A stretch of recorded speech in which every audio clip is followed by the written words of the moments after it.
ନମସ୍କାର ସାଙ୍ଗମାନେ, କେମିତି ଅଛନ୍ତି? ଆଶା କରୁଛି ଭଲ ଅଛନ୍ତି। ମୁଁ ସୌମ୍ୟ ଆଜି ଆପଣମାନଙ୍କ ପାଇଁ ନେଇ ଆସିଛି ମିଡ଼ିଏଭାଲ ହିଷ୍ଟ୍ରି ଅଫ୍ ଓଡ଼ିଶା ବା ଓଡ଼ିଶାର ମଧ୍ୟଯୁଗୀୟ ଇତିହାସ ବିଷୟରେ ଆଜି ଆମେ ପଢ଼ିବା। ତାହେଲେ ୟା ପୂର୍ବ କ୍ଲାସ୍ରେ ଆମେ ଆନ୍ସିଏଣ୍ଟ ହିଷ୍ଟ୍ରି ବିଷୟରେ ପଢ଼ିଥିଲେ। ଆଜି ଆମେ ମିଡ଼ିଏଭାଲ ହିଷ୍ଟ୍ରି ବିଷୟରେ ପଢ଼ିବା। ଓଡ଼ିଶାର ମିଡ଼ିଏଭାଲ ହିଷ୍ଟ୍ରି ବିଷୟରେ ପଢ଼ିବା। ତାହେଲେ ଚାଲନ୍ତୁ ଷ୍ଟାର୍ଟ କରିବା। ତାହେଲେ ଆମର ଫାଷ୍ଟ ଦେଖ, ମଧ୍ୟଯୁଗରେ କଳିଙ୍ଗର ଅନେକ ଶକ୍ତିଶାଳୀ ବଂଶ ଦ୍ୱାରା ଶାସିତ ହୋଇଥିଲା। ତାହେଲେ ଆମର ଓଡ଼ିଶାର ନାଁ ତ ବହୁତ ସାରା ଥିଲା। ଓଡ୍ର, ଉତ୍କଳ, କଙ୍ଗଡ଼ା, ଏଭଳିଆ ସବୁ ବହୁତ ସାରା ନାଁ ଥିଲା। ତ ଆମେ କହୁଛେ କି ଆମର ଇତିହାସ କହୁଛି ଆମ କଳିଙ୍ଗ ମଧ୍ୟଯୁଗରେ ବହୁତ ସାରା ଶକ୍ତିଶାଳୀ ରାଜବଂଶ ଦ୍ୱାରା ଶାସିତ ହେଉଥିଲା। ସେଗୁଡ଼ିକ ମଧ୍ୟରେ ଗଙ୍ଗବଂଶ, ଗଜପତି ବଂଶ, ଭୋଇବଂଶ ଆମର ପ୍ରମୁଖ ଥିଲେ। ଭୋଇବଂଶର ମୁକୁନ୍ଦ ଦେବ ଆଫଗାନ ଶାସକଙ୍କୁ ସହଯୋଗ କରିଥିଲେ, ଯାହାର ଫଳରେ କଳିଙ୍ଗର ନାମ ଓଡ୍ର ଦେଶ ବା ଉତ୍କଳ ହୋଇଥିଲା। ପରେ ଓଡ଼ିଶା ନାମରେ ପରିଚିତ ହେଲା। ତାହେଲେ ଓଡ଼ିଶାର ନାମ ଓଡ୍ର ବା ଓଡ୍ର ଦେଶ ବା ଉତ୍କଳ କୋଉଥିପାଇଁ ହେଇଥିଲା? ନା ଓଡ଼ିଶାର ଜଣେ ରାଜା ଥିଲେ, ଯିଏ ହେଲେ ଆମର ମୁକୁନ୍ଦ ଦେବ। ସିଏ ଆଫଗାନ ଶାସକମାନଙ୍କୁ ସହଯୋଗ କରିଥିଲେ। ସେହି ସହଯୋଗ ଫଳରେ କଳିଙ୍ଗର ନାମ ଓଡ୍ର ଦେଶ ବା ଉତ୍କଳ ହୋଇଥିଲା ଏବଂ ପରେ ପରେ ତାହା ଓଡ଼ିଶା ନାମରେ ପରିଚିତ ହେଲା। ସେମିତି ଆମର ସୋମବଂଶୀର ବଂଶ ଦଶମ ଶତାବ୍ଦୀରେ ଦୁର୍ବଳ ହେବା ପରେ ପୂର୍ବ ଗଙ୍ଗବଂଶ 1038 ଖ୍ରୀଷ୍ଟାବ୍ଦରେ ସତ୍ତାରୋହଣ କରିଥିଲା। ଆମର ସୋମବଂଶୀର ରାଜାମାନେ ଦଶମ ଶତାବ୍ଦୀ ବେଳକୁ କ'ଣ ହେଇଥିଲେ? ଦୁର୍ବଳ ହୋଇପଡ଼ିଥିଲେ। ତ ସେଇ ତାଙ୍କର ଦୁର୍ବଳତାର ସୁଯୋଗ ନେଇ ଆମର ଗଙ୍ଗବଂଶ 1038 ଖ୍ରୀଷ୍ଟାବ୍ଦରେ ଆମର ସତ୍ତାରୋହଣ ବା ଶାସନ ଭାର ସେମାନେ ନେଇଥିଲେ। କୋଉମାନେ? ନା ପୂର୍ବ ଗଙ୍ଗବଂଶର ରାଜାମାନେ। ସେମାନେ ପ୍ରାୟ 400 ବର୍ଷ ଶାସନ କରିଥିଲେ ଏବଂ କୋଣାର୍କର ସୂର୍ଯ୍ୟ ମନ୍ଦିର, ଜଗନ୍ନାଥ ମନ୍ଦିର, ଏଇଭଳିଆ ସବୁ ଅଦ୍ଭୁତ ସ୍ଥାପତ୍ୟ ଆମର ନିର୍ମାଣ କରିଥିଲେ ଓଡ଼ିଶାରେ। ତାହେଲେ ଆମର କ'ଣ ହେଲା ଦେଖ, ଯେତେବେଳେ ଆମର ସୋମବଂଶୀର ରାଜାମାନେ ଦଶମ ଶତାବ୍ଦୀ ବେଳକୁ ଦୁର୍ବଳ ହୋଇପଡ଼ିଥିଲେ, ପୂର୍ବ ଗଙ୍ଗବଂଶର ରାଜାମାନେ ଆମର କଳିଙ୍ଗର ଶାସନଭାର ସେମାନଙ୍କ ହାତକୁ ନେଇଥିଲେ। ଆଉ ସେମାନେ ପ୍ରାୟତଃ 400 ବର୍ଷ ଧରି ଓଡ଼ିଶାକୁ ଶାସନ କରିଥିଲେ। ଆଉ କୋଣାର୍କର ସୂର୍ଯ୍ୟ ମନ୍ଦିର, ପୁରୀର ଜଗନ୍ନାଥ ମନ୍ଦିର, ଏଇସବୁ କଳା ସ୍ଥାପତ୍ୟରେ ଅଦ୍ଭୁତ କଳା ସ୍ଥାପତ୍ୟ ଆମର ଓଡ଼ିଶାରେ ନିର୍ମାଣ କରିଥିଲେ। ସେମାନେ କେବେ ସତ୍ତାରୋହଣ କରିଥିଲେ? ନା 1038 ଖ୍ରୀଷ୍ଟାବ୍ଦରେ। ତାଙ୍କ ପରେ କ'ଣ ହେଲା ଦେଖ, 1434 ଖ୍ରୀଷ୍ଟାବ୍ଦରେ ଗଜପତି ଗଙ୍ଗବଂଶକୁ ପରାଜିତ କରିଥିଲା। ପ୍ରାୟ 100 ବର୍ଷର ଶାସନ କରିଥିଲା। ତାହେଲେ ଗଙ୍ଗବଂଶ ପରେ କେଉଁ ବଂଶମାନେ ଓଡ଼ିଶାରେ ରାଜୁତି କରୁଥିଲେ? ନା ଗଜପତି ବଂଶର ରାଜାମାନେ। ସେମାନେ କେବେ ଶାସନ ତାଙ୍କର ଆରମ୍ଭ କରିଥିଲେ? 1434 ଖ୍ରୀଷ୍ଟାବ୍ଦରେ। କେତେ ଦିନ ଧରିକି ଶାସନ କରୁଥିଲେ? ନା ସେମାନେ ପ୍ରାୟତଃ 100 ବର୍ଷ ଧରିକି ଶାସନ କରୁଥିଲେ। 1434ରୁ 1541। 1541 ଖ୍ରୀଷ୍ଟାବ୍ଦରେ ଭୋଇ ବଂଶର ଶାସନ ଦଖଲ କରି ପ୍ରାୟ 200 ବର୍ଷ ଶାସନ କଲା। ତାହେଲେ ଫାଷ୍ଟ ଆସିଲେ ଆମର କିଏ? ଫାଷ୍ଟ ଆସିଲେ ଆମର ଗଙ୍ଗବଂଶର ରାଜାମାନେ। ଗଙ୍ଗବଂଶର ରାଜା ପରେ ଆମର ସୋମବଂଶୀର ରାଜାମାନେ ଆସିଥିଲେ। ସେମାନେ ପ୍ରାୟତଃ 400 ବର୍ଷ ଧରି ଶାସନ କରିଥିଲେ। ତାପରେ ଆମର ଗଙ୍ଗବଂଶ ପରେ ଆମର ଆସିଲେ ଗଜପତି ବଂଶ। ସେମାନେ ପ୍ରାୟ 100 ବର୍ଷ ଧରି ଶାସନ କରିଥିଲେ। ଆଉ ଗଜପତି ବଂଶ ପରେ ଭୋଇ ବଂଶର ଶାସକମାନେ ଓଡ଼ିଶାରେ ଶାସନ କରିଥିଲେ। ସେମାନେ କେତେ ଦିନ ଧରି କରିଥିଲେ?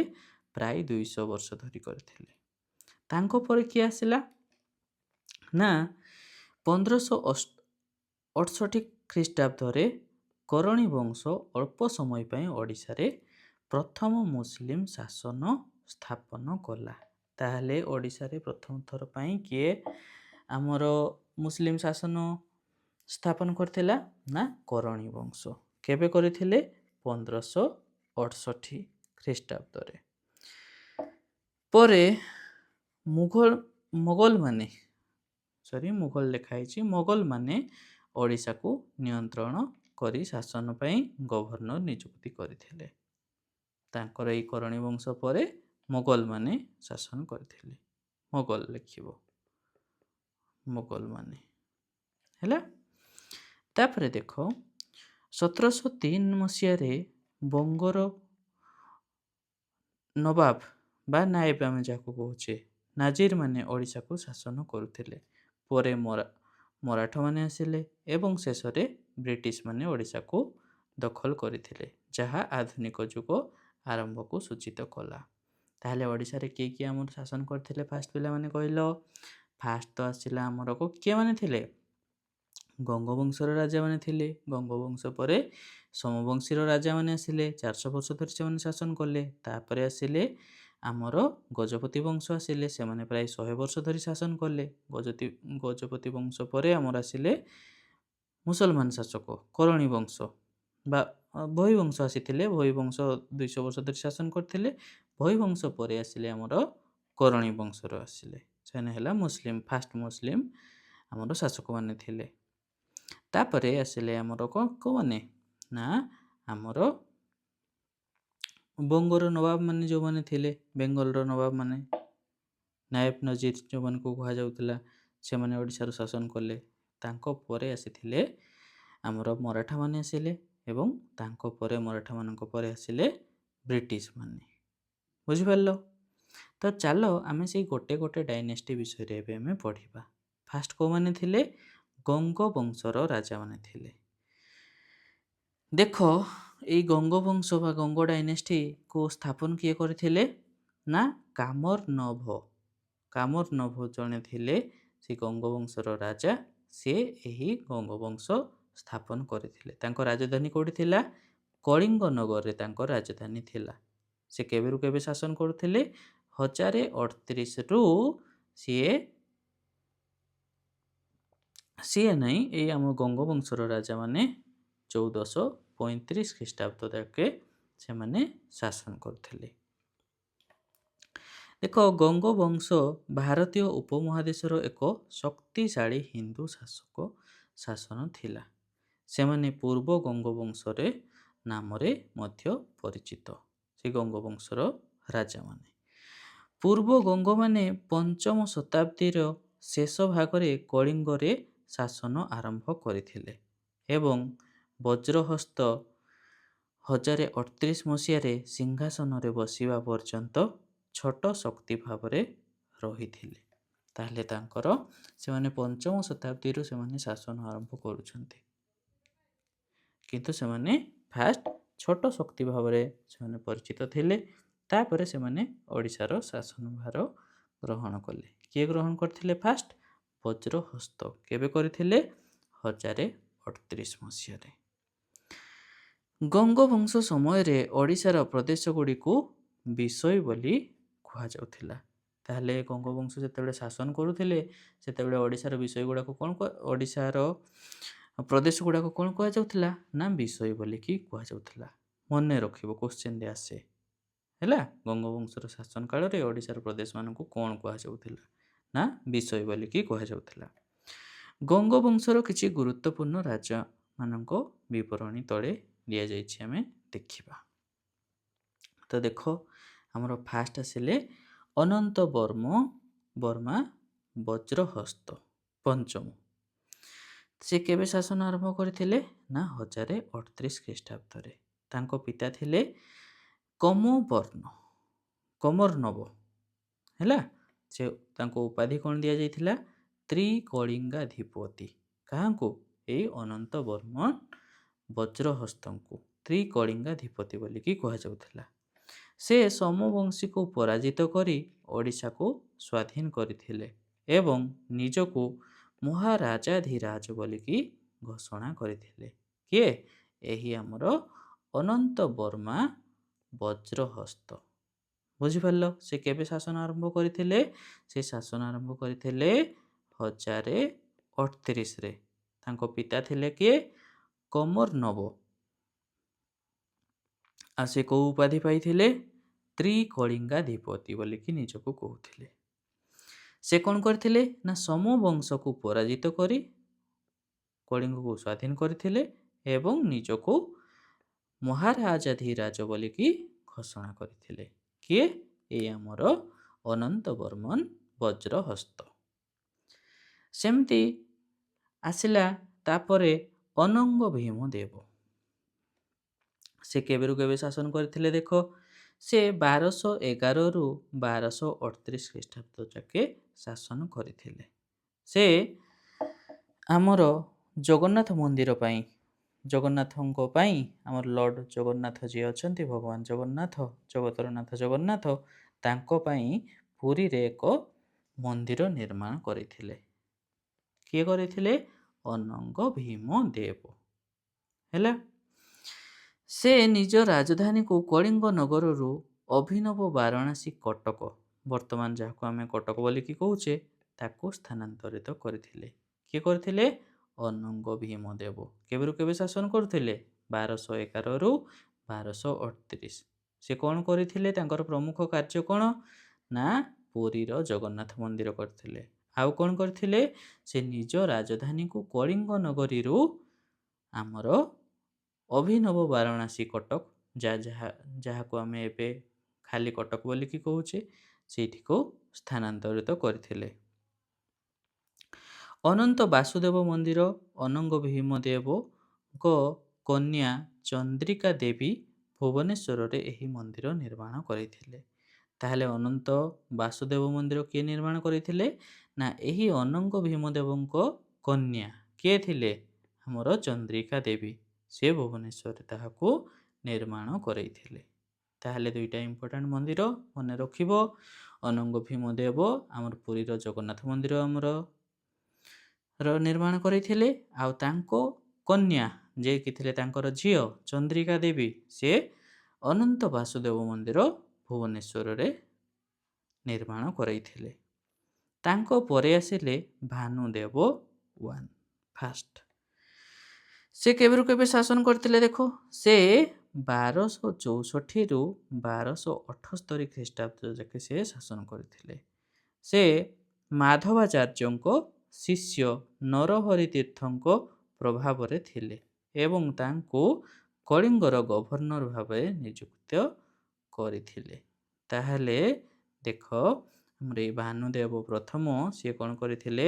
ମାଧବାଚାର୍ଯ୍ୟଙ୍କର ଶିଷ୍ୟ ନରହରି ତୀର୍ଥଙ୍କ ପ୍ରଭାବରେ ଥିଲେ ଏବଂ ତାଙ୍କୁ ସେ କଳିଙ୍ଗର ଗଭର୍ଣ୍ଣର ହିସାବରେ ତାଙ୍କୁ ନିଯୁକ୍ତି ଦେଇଥିଲେ। କିଏ ଦେଇଥିଲେ?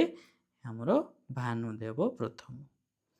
ସେମିତି ତାଙ୍କ ପରେ ଭାନୁଦେବ ପଞ୍ଚମଙ୍କ ବିଷୟରେ ଆମେ ଦେଖିବା ଯଦି, ସେ 1414ରୁ 1435 ଖ୍ରୀଷ୍ଟାବ୍ଦ ଯାକେ ଶାସନ କରିଥିଲେ। ସେ ରେଡ୍ଡି କପିଳେଶ୍ୱର ରାଉତରାୟଙ୍କ ବିରୋଧରେ ଯୁଦ୍ଧ ସମୟରେ ନିଜ ମନ୍ତ୍ରୀଙ୍କ ଦ୍ୱାରା ଖୋଦା ଖାଇଥିଲେ। ଖୋଦା ଖାଇଥିଲେ ମାନେ କ'ଣ? ନା ମାନେ ସେ ତାଙ୍କ ନିଜ ମନ୍ତ୍ରୀ ହିଁ ତାଙ୍କୁ କ'ଣ କରିଥିଲେ? ମାନେ ଧୋକା ଦେଇଥିଲେ। ସେଇଟାକୁ ଖୋଦା ଖାଇଥିଲେ ବୋଲିକି କୁହାଯାଉଛି। ହେଲା, ଧୋକା ଦେଇଥିଲେ ମାନେ ସେ ତାଙ୍କୁ ବିଟ୍ରେ କରିଥିଲେ, ମାନେ ବିଶ୍ୱାସଘାତକତା କରିଥିଲେ। କିଏ କରିଥିଲେ? ଏଇ ତାଙ୍କ ଯିଏ ମନ୍ତ୍ରୀ ଥିଲେ, ସିଏ ତାଙ୍କ ବିରୁଦ୍ଧରେ ବିଶ୍ୱାସଘାତକତା କରିଥିଲେ। କାହା ବିରୁଦ୍ଧରେ? ଏଇ ଭାନୁଦେବ ପଞ୍ଚମଙ୍କ ବିରୁଦ୍ଧରେ। ବୁଝିପାରିଲ? ତାପରେ ଦେଖ, ଆମର ପୂର୍ବ ଗଙ୍ଗବଂଶର ପତନ। ପୂର୍ବ ଗଙ୍ଗବଂଶର ପତନ ହେବା ପରେ ଓଡ଼ିଶାରେ ଗଜପତି ବଂଶର ଶାସନ ପାଇଁ ପଥ ସୁଗମ ହେଲା। ତାହେଲେ ଗଙ୍ଗବଂଶ ଗଲା ପରେ ଗଜପତି ବଂଶ ଆସିଲେ। ଗଜପତି ବଂଶ କେତେ ବର୍ଷ ଧରି ଶାସନ କରିଥିଲେ ପିଲାମାନେ? ଆମେ ଫାଷ୍ଟ ଦେଖିଥିଲେ 100 ବର୍ଷ ଧରି ଶାସନ କରିଥିଲେ।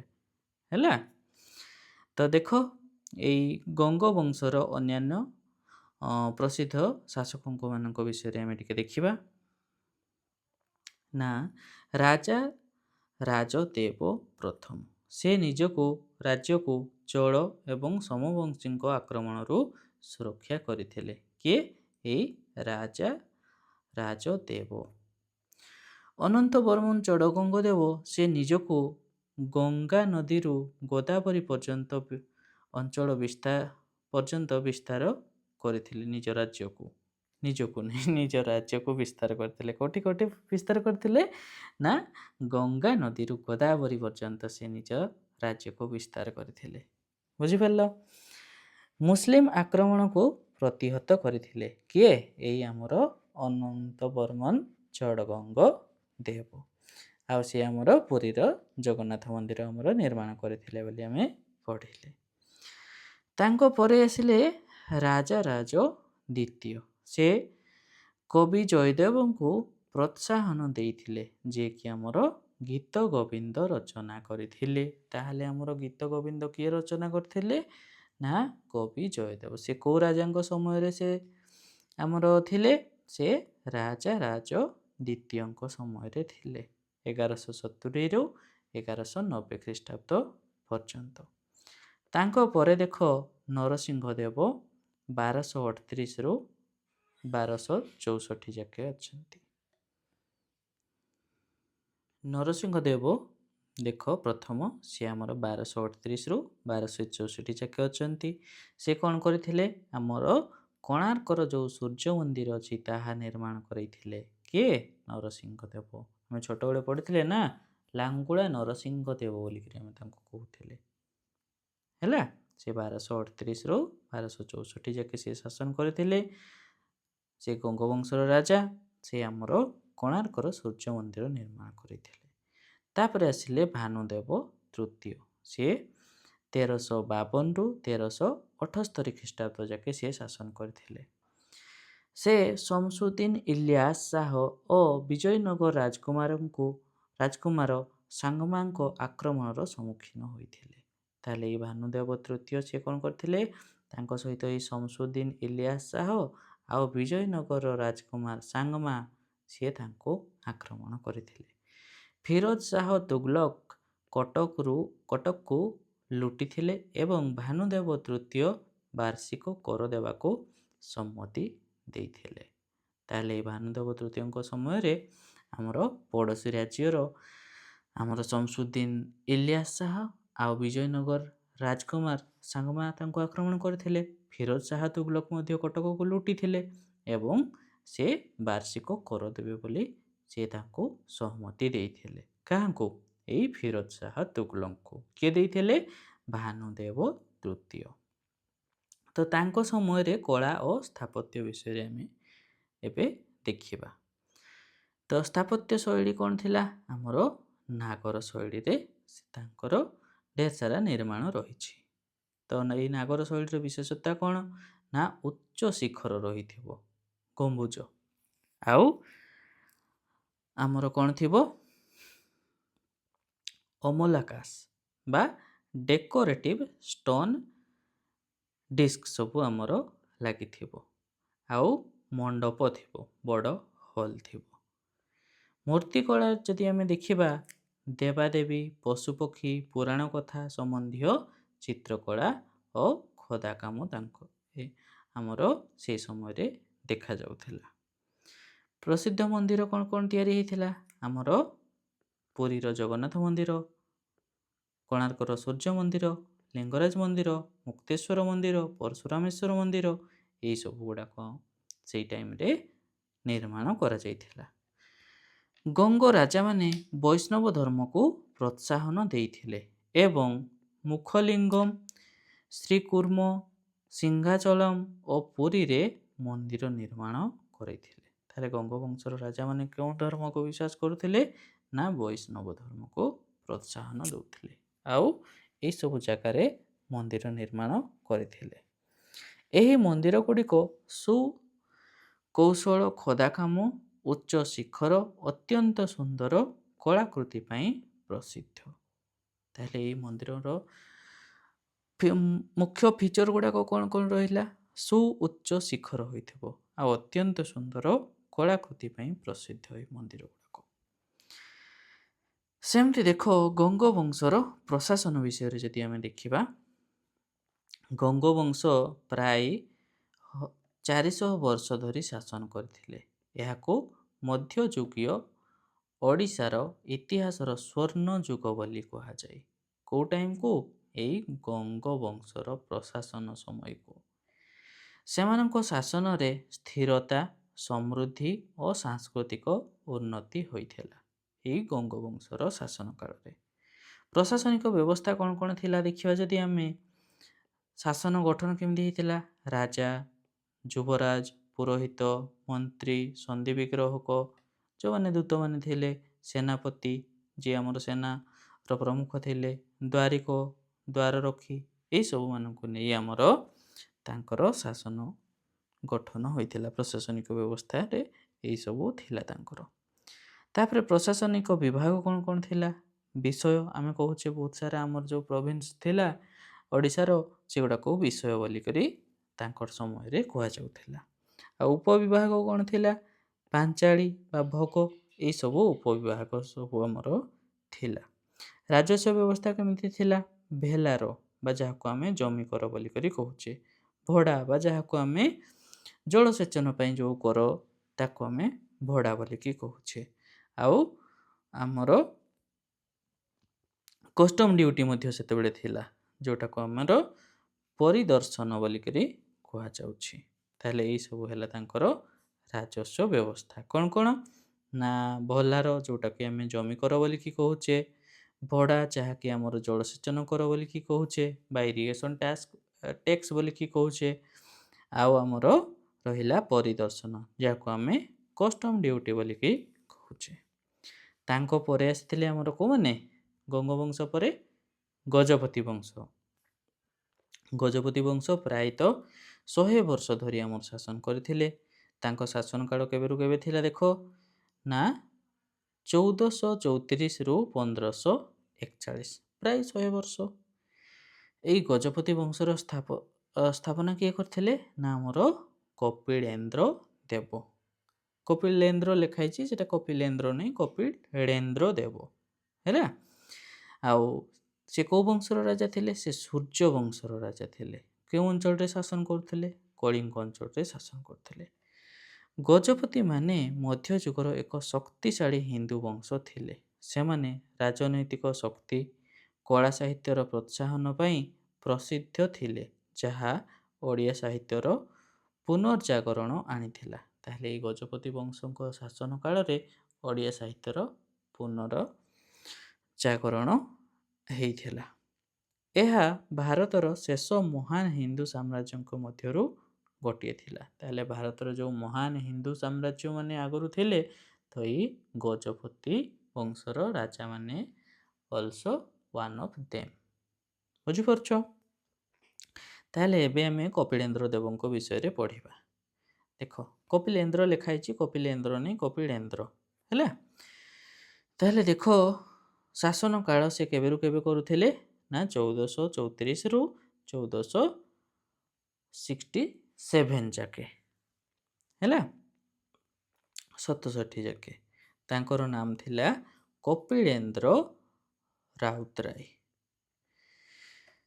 ସେ ସାରଳା ଦାସ, ଯିଏକି ଓଡ଼ିଆ ଭାଷାର ମହାଭାରତ ରଚନା କରିଥିଲେ, ସେ ତାଙ୍କ ସମୟରେ ଥିଲେ। କାହା ସମୟରେ?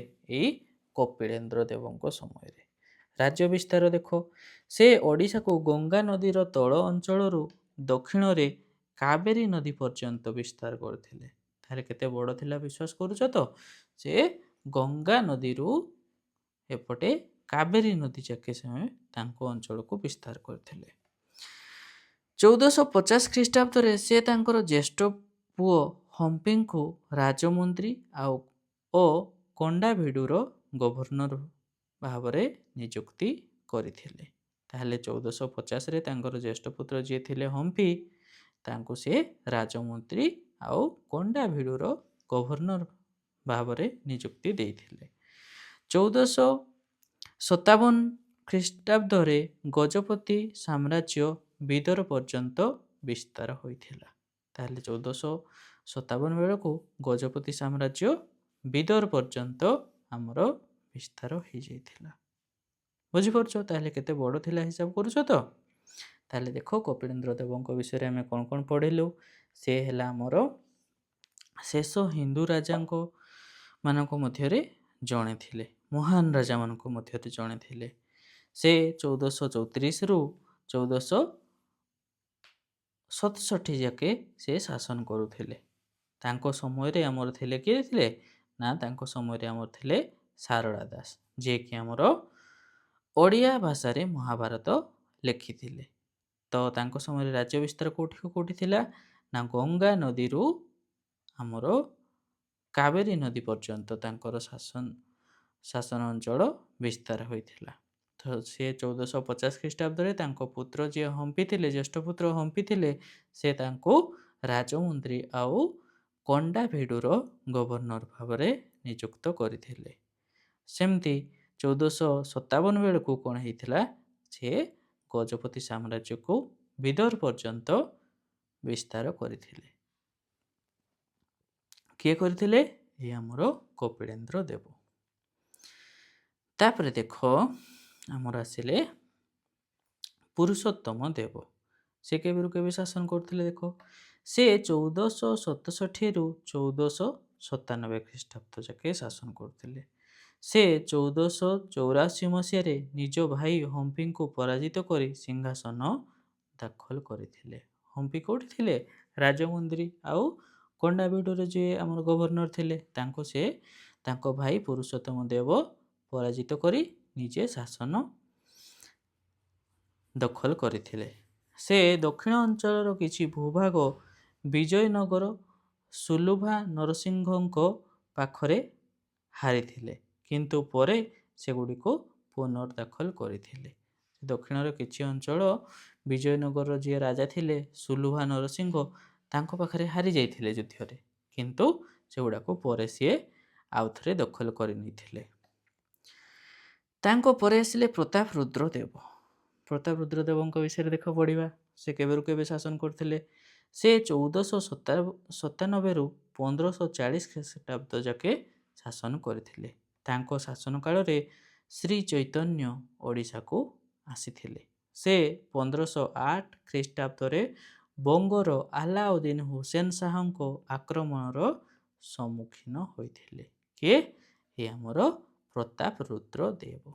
ତାହେଲେ ସେ କେବେରୁ କେବେ ଶାସନ କରୁଥିଲେ? 1497ରୁ 1540। ତାଙ୍କ ସମୟରେ କିଏ ଆସିଥିଲେ? ଆମର ଶ୍ରୀ ଚୈତନ୍ୟ ଓଡ଼ିଶାକୁ ଆସିଥିଲେ। ସେ 1508ରେ ବଙ୍ଗର ଆଲାଉଦ୍ଦିନ ହୁସେନ ଶାହଙ୍କ ଆକ୍ରମଣର ସମ୍ମୁଖୀନ ହୋଇଥିଲେ। କିଏ ସମ୍ମୁଖୀନ ହୋଇଥିଲେ? ଏ ଆମର ପ୍ରତାପ ରୁଦ୍ର ଦେବ। ବୁଝିପାରିଲ? ତାଙ୍କ ପରେ ଆସିଲେ ଆମର କଖାରୁଆ ଦେବ। କଖାରୁଆ ଦେବ ସେ 1541 ଖ୍ରୀଷ୍ଟାବ୍ଦରେ ସେ ଶାସନଭାର ନେଇଥିଲେ। ସେ ଗଜପତି ବଂଶର ଶେଷ ରାଜା ଥିଲେ। କିଏ ଥିଲେ? ଏଇ କଖାରୁଆ ଦେବ ଶେଷ ରାଜା ଥିଲେ। ତାଙ୍କୁ ତାଙ୍କ ମନ୍ତ୍ରୀ ଗୋବିନ୍ଦ ବିଦ୍ୟାଧର ହତ୍ୟା କରିଥିଲେ, ଯାହା ଗଜପତି ବଂଶର ଶେଷକୁ ସୂଚିତ କରିଥିଲା। ତାହେଲେ ଗଜପତି ବଂଶର ଶେଷ ରାଜା ଥିଲେ ଆମର କିଏ ଥିଲେ? କଖାରୁଆ ଦେବ। ତାଙ୍କୁ ତାଙ୍କର ମନ୍ତ୍ରୀ ଗୋବିନ୍ଦ ବିଦ୍ୟାଧର ହତ୍ୟା କରିଥିଲେ। ପ୍ରମୁଖ ଆକ୍ରମଣ କ'ଣ କ'ଣ ହେଇଥିଲା ଦେଖ। କୃଷ୍ଣଦେବରାୟଙ୍କ ଆକ୍ରମଣ। ବିଜୟନଗର ସାମ୍ରାଜ୍ୟର କୃଷ୍ଣଦେବରାୟ ଓଡ଼ିଶାର ଦକ୍ଷିଣ ଅଞ୍ଚଳରେ ଦୁର୍ଗ ଉଦୟଗିରିକୁ ଆକ୍ରମଣ କରି ଦଖଲ କରିଥିଲେ। ସେ ସିଂହାଚଳ ପର୍ଯ୍ୟନ୍ତ ଯାଇ ପ୍ରତାପ ରୁଦ୍ର ଦେବଙ୍କ ସହିତ ଶାନ୍ତି ସମ୍ମତି କରିଥିଲେ। ଏକ ଶାନ୍ତି ସନ୍ଧି ହୋଇଥିଲା ଏବଂ କୃଷ୍ଣଦେବରାୟ ପ୍ରତାପ ରୁଦ୍ର ଦେବଙ୍କ କନ୍ୟା ଜଗମୋହିନୀଙ୍କୁ ବିବାହ କରିଥିଲେ। ତାହେଲେ ଦେଖ, ଏ କୃଷ୍ଣଦେବରାୟଙ୍କ ସମୟରେ କ'ଣ କ'ଣ ହେଇଥିଲା ନା ବିଜୟନଗରର ସାମ୍ରାଜ୍ୟର କୃଷ୍ଣଦେବରାୟ ଓଡ଼ିଶାକୁ ଦକ୍ଷିଣ ଅଞ୍ଚଳର ଦୁର୍ଗ ଉଦୟଗିରିକୁ ଆକ୍ରମଣ କରି ଦଖଲ କରି ନେଇଥିଲେ। ସେ ସିଂହାଚଳମ୍ ପର୍ଯ୍ୟନ୍ତ ଯାଇ ପ୍ରତାପ ରୁଦ୍ର ଦେବଙ୍କ ସହିତ ଶାନ୍ତି ସମ୍ମତି କରିଥିଲେ। ଏହି ଶାନ୍ତି ସନ୍ଧି ହୋଇଥିଲା କୃଷ୍ଣଦେବରାୟ ପ୍ରତାପ ରୁଦ୍ର ଦେବଙ୍କ କନ୍ୟା ଜଗମୋହିନୀଙ୍କୁ ବିବାହ କରିଥିଲେ। କୃଷ୍ଣା ନଦୀ ଦୁଇଟି ରାଜ୍ୟର ସୀମା ହୋଇଥିଲା। ଏହି କୃଷ୍ଣଦେବରାୟଙ୍କ ଆକ୍ରମଣ ଫଳରେ ଆମର ଯେଉଁ କୃଷ୍ଣା ନଦୀ ଥିଲା ସେତେବେଳେ ସିଏ ଆମର କଳିଙ୍ଗର ଆଉ ବିଜୟନଗର ସାମ୍ରାଜ୍ୟର ସୀମା ହୋଇଥିଲା। କିଏ? ଏଇ କୃଷ୍ଣା ନଦୀ। ତାଙ୍କ ପରେ ଆସିଲେ କୁଲି କୁତୁବ ଶାହଙ୍କ ଆକ୍ରମଣ ବିଷୟରେ ଆମେ ଏବେ ଦେଖିବା। କୁଲି କୁତୁବ ଶାହ ଯିଏକି ବାହମନି ସୁଲତାନ ମହମୁଦ ଶାହଙ୍କ ସେନାପତି ଥିଲେ। ସେ ଦକ୍ଷିଣ ଓଡ଼ିଶାକୁ ଆକ୍ରମଣ କରିଥିଲେ। ପ୍ରତାପରୁଦ୍ର ଦେବ ତାଙ୍କୁ ପରାଜିତ କରି ଗୋଲକୋଣ୍ଡାକୁ ପଛକୁ ଫେରାଇ ଦେଇଥିଲେ। ଏହି ବିଜୟ ସ୍ମୃତିରେ ପ୍ରତାପରୁଦ୍ର କୃଷ୍ଣା ନଦୀ କୂଳରେ ମଙ୍ଗଲଗିରି ମନ୍ଦିର ନିର୍ମାଣ କରିଥିଲେ। ତାହେଲେ କୁଲି କୁତୁବ ଶାହ ଯିଏକି ଆମର ବାହମନି ସୁଲତାନ ମହମୁଦ ଶାହଙ୍କର ସେନାପତି ଥିଲେ, ସେ ଆମର କଳିଙ୍ଗକୁ ଆକ୍ରମଣ କରିଥିଲେ, ଓଡ଼ିଶାକୁ ଆକ୍ରମଣ କରିଥିଲେ। ତ ପ୍ରତାପରୁଦ୍ର ଦେବ କ'ଣ କରିଥିଲେ? ତାଙ୍କୁ ପରାଜିତ କରିଥିଲେ ଆଉ ଗୋଲକୋଣ୍ଡା ପର୍ଯ୍ୟନ୍ତ ତାଙ୍କୁ ପଛକୁ ଫେରାଇ ଦେଇଥିଲେ। ତ ସେତେବେଳେ ସେ ଯେଉଁ ବିଜୟ ଲାଭ କରିଥିଲେ, ତ ସେଇଥିପାଇଁ ସେ କୃଷ୍ଣା ନଦୀ କୂଳରେ ଆମର ମଙ୍ଗଳଗିରି ମନ୍ଦିର ନିର୍ମାଣ କରିଥିଲେ। ବୁଝିପାରିଲ? ତାପରେ ଦେଖ ତାଙ୍କର ପ୍ରଶାସନ ବିଷୟରେ ଆମେ ଦେଖିବା। ତାଙ୍କ ରାଜଧାନୀ କେଉଁଠି ଥିଲା? କଟକ। ଆଉ ତାଙ୍କର ପ୍ରମୁଖ କର୍ମଚାରୀମାନେ କେଉଁମାନେ ଥିଲେ? ତାଙ୍କର ଥିଲେ ଅମାତ୍ୟ ଥିଲେ, ମନ୍ତ୍ରୀ ଥିଲେ, ଶ୍ରେଣୀ ଶିରୋମଣି ଥିଲେ, ସନ୍ଧି ବିଗ୍ରହୀ ଥିଲେ, ସେନା ନରେନ୍ଦ୍ର ଥିଲେ, ବାହିନୀପତି, ରାଉତରାୟ, ଏଇଭଳିଆ ତାଙ୍କର ସବୁ କର୍ମଚାରୀମାନେ ଥିଲେ। ତାଙ୍କ ସମୟରେ ଜମି କେମିତି ମପା ହେଉଥିଲା ଦେଖ। ଗୁଣ୍ଠ, ମାଣ, ବାଟି, ଏଇଭଳିଆ ତାଙ୍କ ସମୟରେ ଆମର ଜମି ମାପିବାର ଏକକ ଥିଲା, ୟୁନିଟ୍ ଥିଲା। ଦକ୍ଷିଣ ଅଞ୍ଚଳର ରାଜସ୍ୱ କର୍ମଚାରୀମାନଙ୍କ ବିଷୟରେ ଦେଖ। ନାୟକ ଥିଲେ, ନାୟଡ଼ୁ ଥିଲେ, ଏମାନେ ସବୁ ଦକ୍ଷିଣ ଅଞ୍ଚଳରେ ତାଙ୍କର ରାଜସ୍ୱ କର୍ମଚାରୀ ଥିଲେ। ପ୍ରଦେଶ ଗୁଡ଼ିକୁ ଦଣ୍ଡପାଟା ବା ରାଜ୍ୟ କୁହାଯାଉଥିଲା। ସେଗୁଡ଼ିକୁ ପରୀକ୍ଷା ବା ରାଜାମାନେ ଶାସନ କରୁଥିଲେ। ପ୍ରଦେଶ ଗୁଡ଼ିକୁ ସୀମାରେ ବିଭକ୍ତ କରାଯାଉଥିଲା ଏବଂ ସେଗୁଡ଼ିକ ପୁଣି ସ୍ଥଳ ବା ମୁଠାରେ ବିଭକ୍ତ କରାଯାଉଥିଲା, ଯାହା ଗାଁ ଠାରୁ ଗଠିତ ହୋଇଥିଲା। ତାହେଲେ ଦକ୍ଷିଣାଞ୍ଚଳରେ କ'ଣ ରାଜସ୍ୱ କର୍ମଚାରୀ ଥିଲେ? ନାୟକ ଥିଲେ, ନାୟଡ଼ୁ ଥିଲେ, ଆଉ ତାଙ୍କ ସମୟରେ ଆମର ଦଣ୍ଡପାଟ ବା ରାଜ୍ୟ ପ୍ରଦେଶ ଗୁଡ଼ିକୁ ଦଣ୍ଡପାଟ କୁହାଯାଉଥିଲା ବା ରାଜ୍ୟ ବୋଲି କୁହାଯାଉଥିଲା। ସେଗୁଡ଼ିକ ପରୀକ୍ଷା ବା ରାଜାମାନେ ଶାସନ କରୁଥିଲେ। ପ୍ରଦେଶ ଗୁଡ଼ିକର ସୀମାଞ୍ଚଳରେ ଭାଗ କରାଯାଇଥିଲା, ସେଗୁଡ଼ିକ ପୁଣି ସ୍ଥଳ ବା ମୁଠାରେ ବିଭକ୍ତ କରାଯାଉଥିଲା, ଯାହାକି କିଛି ଗାଁମାନଙ୍କୁ ନେଇ ଗଠିତ ହେଉଥିଲା। ଗଜପତିଙ୍କ ସମୟରେ ଓଡ଼ିଆ ସାହିତ୍ୟ ଦେଖ। ଗଜପତି ରାଜା ଓଡ଼ିଆ ସାହିତ୍ୟକୁ ପ୍ରୋତ୍ସାହନ ଦେଇଥିଲେ। ବିଶେଷ କରି ଓଡ଼ିଆ କବିତା, ବୈଷ୍ଣବ ଧର୍ମକୁ ସେମାନେ ପ୍ରୋତ୍ସାହନ ଦେଇଥିଲେ। 15ଶହ ଶତାବ୍ଦୀରେ ସାରଳା ଦାସ ଓଡ଼ିଆ ସାହିତ୍ୟର ଉନ୍ନତିର ବଡ଼ ଭୂମିକା ନେଇଥିଲେ। ତାହେଲେ ଗଜପତି ରାଜାଙ୍କ ସମୟରେ ଆମର କବି ଥିଲେ ଆମର ସାରଳା ଦାସ। ସିଏ ଆମର ଓଡ଼ିଶା ସାହିତ୍ୟର ଉନ୍ନତି ପାଇଁ ବହୁତ ବଡ଼ ଭୂମିକା ସିଏ ନେଇଥିଲେ। ତାଙ୍କ ଅବଦାନ ଯୋଗୁଁ ଏହି ଯୁଗକୁ ସାରଳା ଯୁଗ ବୋଲି ମଧ୍ୟ କୁହାଯାଏ। ଏହି ଗଜପତି ରାଜାଙ୍କ ସମୟରେ ଯେଉଁ ଆମର ସାରଳା ଦାସ ଆମର ଓଡ଼ିଆ ମହାଭାରତ ଲେଖିଥିଲେ, ତ ଆଉ ଏବଂ ଓଡ଼ିଶା ସାହିତ୍ୟର ବହୁତ ସିଏ ଉନ୍ନତିରେ ବହୁତ ବଡ଼ ଭୂମିକା ନେଇଥିଲେ। ତ ତାଙ୍କ ଅବଦାନ ଯୋଗୁଁ ସେହି ସମୟକୁ ସାରଳା ଯୁଗ ବୋଲିକି ମଧ୍ୟ କୁହାଯାଏ। ହେଲା। ତାପରେ ଦେଖ ଭୋଇ ବଂଶଙ୍କ ବିଷୟରେ ପଢ଼ିବା। ତ ତାଙ୍କ ଶାସନ କେବେରୁ କେବେ ହେଇଥିଲା ଦେଖ। 1541ରୁ 1558 ଯାକେ ଭୋଇ ବଂଶର ରାଜାମାନେ ଶାସନ କରୁଥିଲେ। ଗୋବିନ୍ଦ ବିଦ୍ୟାଧର ଯିଏ ଆମର ଥିଲେ କ'ଣ କଖାରୁଆ ଦେବଙ୍କୁ ହତ୍ୟା କରିଥିଲେ। ଆମର ଥିଲା ନା ଏଠି କଖାରୁଆ ଦେବଙ୍କୁ ହତ୍ୟା କରିଥିଲେ। ତାଙ୍କର ସେନାପତି ଯିଏ ଥିଲେ ଗୋବିନ୍ଦ ବିଦ୍ୟାଧର। ତ ଏଠି ଦେଖ ତ ଥିଲେ ଗୋବିନ୍ଦ ବିଦ୍ୟାଧର ତାଙ୍କର ସେନାପତି। ତ ସିଏ ଯେତେବେଳେ ଶାସନ ଭାର ନେଲେ ତ ତାଙ୍କ ବଂଶକୁ ଭୋଇ ବଂଶ ବୋଲି କୁହାଯାଉ। ତ ସିଏ କେବେରୁ କେବେ ଶାସନ କରିଥିଲେ ନା 1441ରୁ 1558 ଖ୍ରୀଷ୍ଟାବ୍ଦ ଯାକେ ସେ ଶାସନ କରୁଥିଲେ। ତ ତାଙ୍କର ସ୍ଥାପକ କିଏ ଥିଲେ? ଏଇ ଗୋବିନ୍ଦ ବିଦ୍ୟାଧର, ଯିଏକି ଆମର କଖାରୁଆ ଦେବଙ୍କର କ'ଣ ଥିଲେ? ମନ୍ତ୍ରୀ ଥିଲେ। ତ ତାଙ୍କ ସମୟରେ ରାଜ୍ୟ ବିସ୍ତାର ଦେଖ, ଗୋଦାବରୀ ନଦୀର ଉତ୍ତର ଅଞ୍ଚଳକୁ ନିୟନ୍ତ୍ରଣ କରିଥିଲେ ଏବଂ ଖୋର୍ଦ୍ଧାରୁ ପ୍ରାୟ 170 ବର୍ଷ ଧରି ଓଡ଼ିଶାକୁ ଶାସନ କରିଥିଲେ। ହେଲା, 170 ନାହିଁ, 17 ବର୍ଷ ଧରି ହେବ ନା 170 କେମିତି ହେବ? ହଁ, 41ରୁ 58, 17 ବର୍ଷ ଧରି ଶାସନ କରିଥିଲେ, 170 ନୁହଁ, ଭୁଲରେ ଲେଖା ହେଇଛି। ହେଲା, ହଁ, ଆଚ୍ଛା, ଏଠି ମଧ୍ୟ ଭୁଲରେ ଲେଖା ହେଇଛି। ତାପରେ ଦେଖ ଅନ୍ୟାନ୍ୟ ପ୍ରସିଦ୍ଧ ଶାସକମାନେ, ଗୋବିନ୍ଦ ବିଦ୍ୟାଧର, ରଘୁବଂଶ ଛୋଟରାୟ, ଚକ୍ରପ୍ରତାପ। ଆଚ୍ଛା, ସିଏ ହଁ ହଁ ତାଙ୍କ ବଂଶ 170 ବର୍ଷ ଧରି ଶାସନ କରିଥିବ, ହେଲା କି? ହଁ, ସେ କିନ୍ତୁ 17 ବର୍ଷ ଶାସନ କରିଛନ୍ତି। ତାପରେ ହେଲା ଆମର କିଏ ଥିଲେ? ନରସିଂହ ଜେନା, ରଘୁରାମ ଜେନା। ହଁ, ଗୋବିନ୍ଦ ବିଦ୍ୟାଧର କଖାରଦେବଙ୍କୁ ହତ୍ୟା କରିଥିଲେ, ଯିଏକି ଗଜପତି ବଂଶର ଶେଷ ରାଜା ଥିଲେ। ସେ ପଡ଼ୋଶୀ ରାଜ୍ୟମାନଙ୍କ ସହିତ ଯୁଦ୍ଧ, ଆନ୍ତରିକ ଗୃହଯୁଦ୍ଧର ସମ୍ମୁଖୀନ ହୋଇଥିଲେ। ସେ ଗୋଲକୋଣ୍ଡାର ସୁଲତାନଙ୍କ ସହ ଏକ ସନ୍ଧି ମଧ୍ୟ କରିଥିଲେ। ଆଉ ବଂଶରେ ଆନ୍ତରିକ ବିଦ୍ରୋହ ହେବାରୁ ଶାସନ ଦୁର୍ବଳ ହୋଇଯାଇଥିଲା। ଏଇ ଭୋଇବଂଶର ତାହେଲେ ଆନ୍ତରିକ କଳହ ଲାଗି ରହିଥିଲା, ସେଇଥିପାଇଁ ତାଙ୍କର ଭୋଇବଂଶ ବେଶୀ ଦିନ ଶାସନ କରିପାରିନଥିଲେ। ତାପରେ ଦେଖ 1560 ଖ୍ରୀଷ୍ଟାବ୍ଦରେ ଚକ୍ରପ୍ରତାପଙ୍କ ମନ୍ତ୍ରୀ ମୁକୁନ୍ଦ ଦେବ 2 ଜଣ ଭୋଇ ରାଜାଙ୍କୁ ହତ୍ୟା କରିଥିଲେ। ହତ୍ୟା କରି ସତ୍ତା ଦଖଲ କରିଥିଲେ ଏବଂ ନିଜକୁ ରାଜା ଘୋଷଣା କରିଥିଲେ। ତାହେଲେ ଭୋଇବଂଶର ରାଜା ଭୋଇବଂଶ କେମିତି ସ୍ଥାପନ ହେଇଥିଲା? କଖାରଦେବଙ୍କୁ ସେ ହତ୍ୟା କରିଥିଲେ। ତାପରେ ମୁକୁନ୍ଦ ଦେବ ଆସିଲେ, ସିଏ ଏଇ ଭୋଇବଂଶର 2 ଜଣ ରାଜାଙ୍କୁ ହତ୍ୟା କଲେ। ମାନେ ଜଣେ ରାଜାଙ୍କୁ ହତ୍ୟା କରୁଛି, ଆଉ ଜଣେ ଶାସନ ଭାର ନେଉଛି। ତାପରେ ତାଙ୍କୁ ଆଉ କିଏ ହତ୍ୟା କରୁଛି, ଆଉ କିଏ ଶାସନ ନେଉଛି। ବୁଝିପାରୁଛ? ତାହେଲେ ଦେଖ ତାଙ୍କ ବିରୁଦ୍ଧରେ ରାମଚନ୍ଦ୍ର ଭଞ୍ଜ ବିଦ୍ରୋହ କରିଥିଲେ। କାହା ବିରୁଦ୍ଧରେ? ଏଇ ମୁକୁନ୍ଦ ଦେବଙ୍କ ବିରୁଦ୍ଧରେ। ତାପରେ ଆସିଲା ଆମର 1568ରେ ସୁଲେମାନ ଖାନ କରଣୀଙ୍କର ଆକ୍ରମଣ।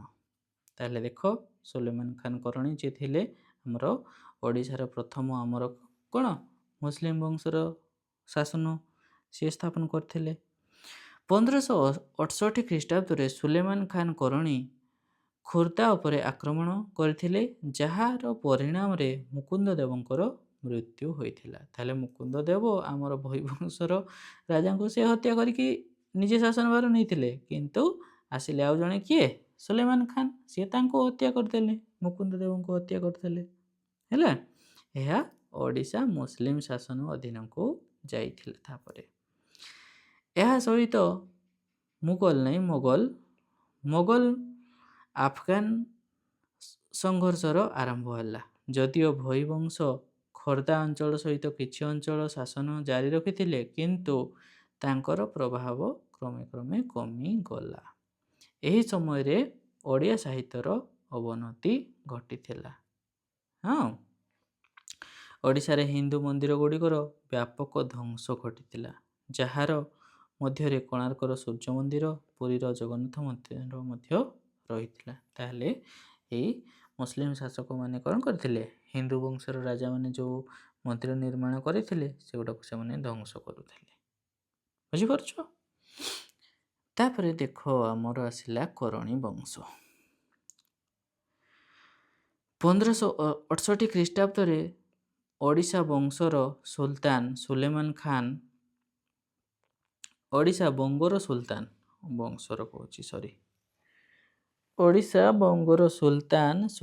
ଖାନ କରଣୀଙ୍କ ନିୟନ୍ତ୍ରଣରେ ଆସିଥିଲା। କେବେ ଆସିଥିଲା? 1568ରେ। ସୁଲେମାନ ଖାନ କରଣୀ ଦେଖ ଗୌରରୁ ତାଣ୍ଡହକୁ ତାଙ୍କର ରାଜଧାନୀ ସ୍ଥାନାନ୍ତରିତ କରିଥିଲେ। ସେ କ'ଣ କ'ଣ ନିଯୁକ୍ତି ଦେଇଥିଲେ? ଦେଖ, ଲଡ଼ି ଖାନ ଓଡ଼ିଶାର ଶାସକ, କତଲୁ ଖାନ ଲହନୀ ପୁରୀର ଶାସକ। ସେ ଓଡ଼ିଶାର ପ୍ରଥମ ମୁସଲିମ ଶାସକ ଥିଲେ ସୁଲେମାନ ଖାନ କରଣୀ। କଳାପାହାଡ଼, ଯିଏକି ସୁଲେମାନ କରଣୀଙ୍କ ଅଧୀନରେ କାମ କରୁଥିବା ଜଣେ ହିନ୍ଦୁ ସେନାନାୟକ ଥିଲେ, ସେ ଅନେକ ମନ୍ଦିର ଧ୍ୱଂସ କରିଥିଲେ। କିଏ? ଏଇ କଳାପାହାଡ଼। ଏବଂ କରଣୀ ବଂଶକୁ ଓଡ଼ିଶା ଉପରେ ନିୟନ୍ତ୍ରଣ ପାଇବାରେ ସହାୟତା କରିଥିଲେ। ସେ ତାଙ୍କର ନିର୍ଦ୍ଦୟ ହତ୍ୟା ପାଇଁ ତାଙ୍କୁ କୁଖ୍ୟାତ ଥିଲେ। କିଏ? ଏଇ କଳାପାହାଡ଼। ତାପରେ ଆସିଲେ ଆମର ମୁକୁନ୍ଦ ଦେବଙ୍କ ସଂଘର୍ଷ ଓ ମିଳିତ ଚୁକ୍ତି କ'ଣ କ'ଣ ହେଇଥିଲା ଆମେ ଦେଖିବା। ମୁକୁନ୍ଦ ଦେବ ଚାଲୁକ୍ୟ ବଂଶର ଥିଲେ।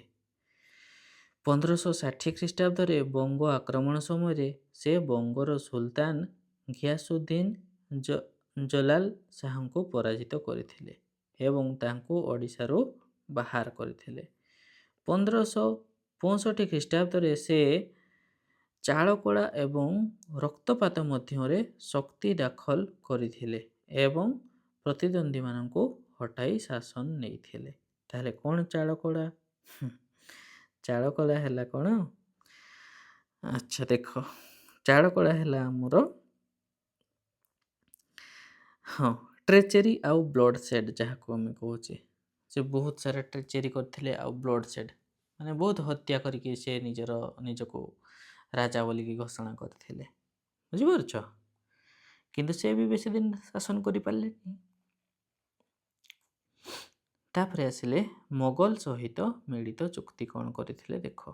ସୁଲେମାନ କରଣୀ ବଙ୍ଗ ଦାଖଲ କରିଥିଲେ ଯେତେବେଳେ ତାଙ୍କ ପ୍ରତିଦ୍ୱନ୍ଦ୍ୱୀ ଇବ୍ରାହିମ ଓଡ଼ିଶାରେ ଆଶ୍ରୟ ନେଇଥିଲେ। ମୁକୁନ୍ଦ ଦେବ ଆକବରଙ୍କ ସହ କରଣୀଙ୍କ ବିରୋଧରେ ମିଳିତ ଚୁକ୍ତି କରିଥିଲେ ଏବଂ ମୋଗଲ ଦରବାରକୁ ଦୂତ ପଠାଇଥିଲେ। ତାହେଲେ ମୋଗଲ ସେମାନଙ୍କ ସହିତ କେମିତି କ'ଣ ହେଇଥିଲା ଦେଖ ନା, ମୁକୁନ୍ଦ ଦେବ କରଣୀଙ୍କ ବିରୋଧରେ ମିଳିତ ଚୁକ୍ତି କରିଥିଲେ ଏବଂ ମୋଗଲ ସହିତ ମିଶିକରି ସେମାନେ କରଣୀମାନଙ୍କ ବିରୋଧରେ ଚୁକ୍ତି କରିଥିଲେ। କିଏ? ଆମର ମୁକୁନ୍ଦ ଦେବ ଆଉ ଆମର ଯିଏ ଥିଲେ ଆମର କ'ଣ ଥିଲେ ସେତେବେଳେ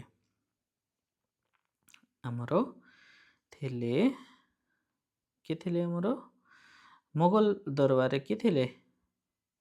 କ'ଣ ନାଁଟା ଥିଲା ଭୁଲି ଯାଉଛି, ଏଥର ମନେ ପଡ଼ିଲେ ମୁଁ ତୁମକୁ କହିଦେବି ହେଲା। ତାପରେ ଦେଖ ଆମର ଆସିଲେ ବଙ୍ଗର ପ୍ରତି ଆକ୍ରମଣ। ସୁଲେମାନ କରଣୀ ଓଡ଼ିଶା ଉପରେ ଆକ୍ରମଣ କରିଥିଲେ ସେତେବେଳେ ଆକବର ଠିକ୍। ଆକବର ଚିତ୍ତୋର ଯୁଦ୍ଧରେ ବ୍ୟସ୍ତ ଥିଲେ।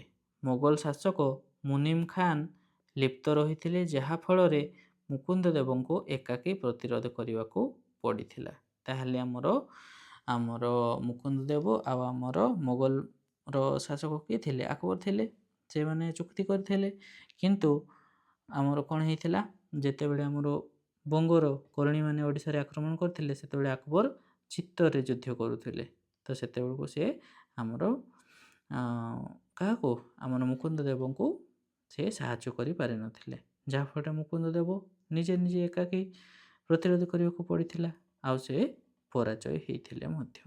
ସୁଲେମାନଙ୍କ ପୁଅ ବୟାଜିତ କରଣୀ ମୁକୁନ୍ଦ ଦେବଙ୍କୁ ପରାଜିତ କରିଥିଲେ ଏବଂ ସେ କୋତ୍ସିମା କୋର୍ଟରେ ଆଶ୍ରୟ ନେବାକୁ ବାଧ୍ୟ ହୋଇଥିଲେ।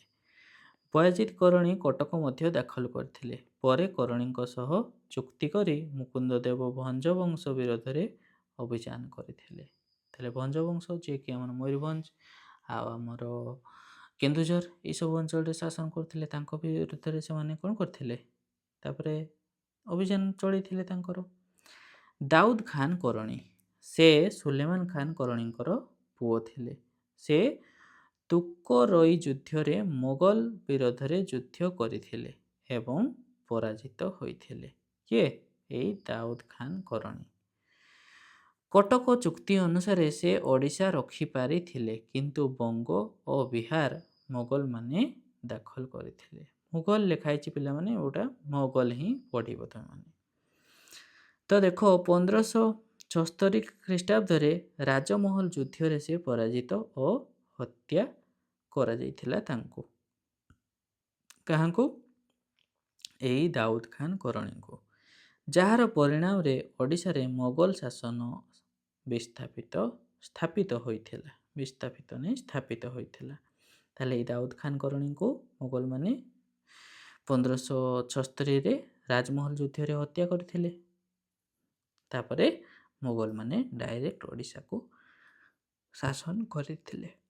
ହେଲା, ସେମିତି ଦେଖ ଓଡ଼ିଶାରେ ମୋଗଲ ଶାସନ ବିଷୟରେ ଏବେ ଆମେ ଦେଖିବା। ଓଡ଼ିଶାରେ ମୋଗଲ ଶାସନ ଆକବରଙ୍କ ରାଜପୁତ୍ର ସେନାପତି ରାଜା ମାନ ସିଂଙ୍କ ଆଗମନ ସହିତ ଆରମ୍ଭ ହୋଇଥିଲା। ଓଡ଼ିଶାରେ ତାହେଲେ ମୋଗଲ ସାମ୍ରାଜ୍ୟ କେମିତି ହେଇଥିଲା? ରାଜା ମାନ ସିଂ ଆମର ଓଡ଼ିଶାକୁ କ'ଣ ଜୟ କରି ନେଇଥିଲେ। ମୋଗଲ ଶାସନର ଆରମ୍ଭ 1590। କୁତୁଲ ଖାନ ଲୋହାନୀ ନିଜକୁ କୁତୁଲ ଶାହ ବୋଲି ଘୋଷଣା କରି ସ୍ୱାଧୀନତା ଘୋଷଣା କରିଥିଲେ। 1592ରେ କ'ଣ ହେଇଥିଲା ଦେଖ, ରାଜା ମାନ ସିଂ ଓଡ଼ିଶାର ଶାସକ ନାସିର ଖାନଙ୍କୁ ପରାଜିତ କରିଥିଲେ। ସେ ଆକବରଙ୍କର ଆମର ଯିଏ ମନ୍ତ୍ରୀ ଥିଲେ ରାଜା ମାନ ସିଂ। ସେମିତି 1593ରେ କ'ଣ ହେଇଥିଲା? ଓଡ଼ିଶାର ମୋଗଲ ସାମ୍ରାଜ୍ୟର ଅଂଶ ହେଲେ ଏବଂ ବଙ୍ଗର ସୁବାହ ଅଧୀନରେ ରହିଥିଲା। ବଙ୍ଗର ଯେଉଁ ଆମର ସୁବେଦାର ଯାହା ଥିଲା ସେଥିରେ ତାଙ୍କ ଅଣ୍ଡରରେ ଆସିଥିଲା, ମୋଗଲ ଏମ୍ପରର ଅଣ୍ଡରରେ ଆସିଥିଲା। ହେଲା,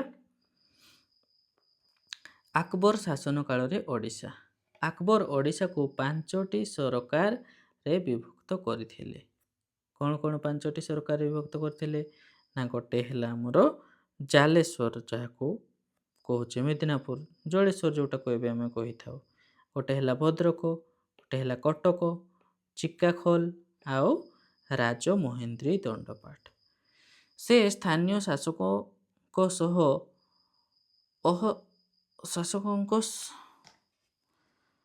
ହସ୍ତକ୍ଷେପ ନୀତି ଅନୁସରଣ କରୁଥିଲେ, କିନ୍ତୁ ଜାହାଙ୍ଗୀର ଏହି ନୀତିକୁ ପରିବର୍ତ୍ତନ କରିଥିଲେ। ତାହେଲେ ସେ କ'ଣ କରିଥିଲେ? ନନ୍ ଇଣ୍ଟରଫେରେନ୍ସ ଓ ହସ୍ତକ୍ଷେପ, ମାନେ ସେଥିରେ ସେମାନେ କିଛି ହସ୍ତକ୍ଷେପ କରିପାରିବେ ନାହିଁ। ହେଲା, ତ ଜାହାଙ୍ଗୀର ତାକୁ କ'ଣ କରିଥିଲେ? ଏ ନୀତିକୁ ପରିବର୍ତ୍ତନ କରିଥିଲେ। ତ ଜାହାଙ୍ଗୀରଙ୍କ ଶାସନ କାଳରେ ଓଡ଼ିଶାର ଦେଖ କ'ଣ ହେଇଥିଲା। ଜାହାଙ୍ଗୀରଙ୍କ ସମୟରେ ଓଡ଼ିଶା ଏକ ସ୍ୱତନ୍ତ୍ର ସୁବାହ ହେଲା, ସୁବାହ ଯାହାକୁ ଆମେ କହୁଛେ, ଏବଂ ମୋଗଲ ସମ୍ରାଟଙ୍କ ନାମରେ ସୁବାହଦାର ଦ୍ୱାରା ଶାସିତ ହେଉଥିଲା। ଗୁରୁତ୍ୱପୂର୍ଣ୍ଣ ସୁବେଦାର ମାନେ କିଏ କିଏ ଥିଲେ ଦେଖ, କାସିମ ଖାନ ଥିଲେ 1606ରେ, ତାପରେ କଲ୍ୟାଣ ମଲ ଥିଲେ 1611ରେ, ମୁକରମ ଖାନ ଥିଲେ 1617ରେ, ଅହମ୍ମଦ ବେଗ ଥିଲେ 1721ରେ। ବୁଝିଲା, ତାପରେ ଆସିଲେ ଆମର ଜାହାଙ୍ଗୀରଙ୍କ ପରେ ଶାହାଜାହାନଙ୍କ ଶାସନ କାଳରେ ଓଡ଼ିଶା। ତ ଦେଖ, ଖ୍ରୀଷ୍ଟାବ୍ଦ 1628ରେ ଶାହାଜାହାନ ମହମ୍ମଦ ବାକର ଖାନଙ୍କୁ ଓଡ଼ିଶାର ଶାସକ ଭାବରେ ନିଯୁକ୍ତି କରିଥିଲେ। 1645 ପରେ ଜାମାନ ତେହରାନୀ ଶାସକ ହୋଇଥିଲେ। ଶାହାଜାହାନଙ୍କ ସମୟରେ କଟକ ଓଡ଼ିଶାର ପ୍ରଶାସନିକ ରାଜଧାନୀ ଥିଲା। ତାହେଲେ ଶାହାଜାହାନଙ୍କ ସମୟରେ କ'ଣ କ'ଣ ହେଇଥିଲା ଦେଖ, ନା ସେ 1628ରେ ଆମର ମହମ୍ମଦ ବାକର ଖାନଙ୍କୁ ଓଡ଼ିଶାର ଶାସକ ଭାବରେ ନିଯୁକ୍ତ ଦେଇଥିଲେ। ତାପରେ 1645ରେ ଜାହାମନ ତେହରାନୀ ଶାସକ ହୋଇଥିଲେ। ତାପରେ ଶାହାଜାହାନଙ୍କ ସମୟରେ ଓଡ଼ିଶାର କଟକ ହେଲା ଆମର ରାଜଧାନୀ ହିସାବରେ ଥିଲା ସେତେବେଳକୁ। ବୁଝିପାରିଲ? ତାପରେ ନେକ୍ସଟ ଦେଖ, ଔରଙ୍ଗଜେବଙ୍କ ଶାସନ କାଳରେ ଓଡ଼ିଶା। 1659ରେ ମୋଗଲ ଉତ୍ତରାଧିକାରୀ ଭାବରେ ଯୁଦ୍ଧ ପରେ ଔରଙ୍ଗଜେବ ମୋଗଲ ସମ୍ରାଟ ହୋଇଥିଲେ। ଓଡ଼ିଶାରେ ମଧ୍ୟଯୁଗୀୟ ଇତିହାସ। ତାଙ୍କ ଶାସନରେ ଓଡ଼ିଶାରେ ଅନେକ ଅସ୍ଥାୟୀ ପ୍ରମୁଖମାନେ ବିଦ୍ରୋହ କରି ସ୍ୱାଧୀନତା ଘୋଷଣା କରିଥିଲେ। କାହାଙ୍କ ସମୟରେ? ଏଇ ଆମର ଯେ ଔରଙ୍ଗଜେବ ଅଛନ୍ତି। ଖାନ ଇ ଦୁରାନ ଓଡ଼ିଶାରେ ଶାସକ ଭାବେ ନିଯୁକ୍ତ ହୋଇଥିଲେ। ଏଇ ଆମର ଔରଙ୍ଗଜେବଙ୍କ ଶାସନ କାଳରେ ଆମର କିଏ ଥିଲେ? ଖାନ ଇ ଦୁରାନ ଆମର ଓଡ଼ିଶାର ଶାସକ ଭାବେ ନିଯୁକ୍ତ ହୋଇଥିଲେ। କେବେରୁ କେବେ ସେ ଶାସନ କରିଥିଲେ? 1560ରୁ 1567 ଯାକେ ସେ ଶାସନ କରିଥିଲେ। ସେ ଖୋର୍ଦ୍ଧା ରାଜା ମୁକୁନ୍ଦ ଦେବ ଓ ଅନେକ ବିଦ୍ରୋହୀ ନାୟକଙ୍କୁ ପରାଜିତ କରିଥିଲେ।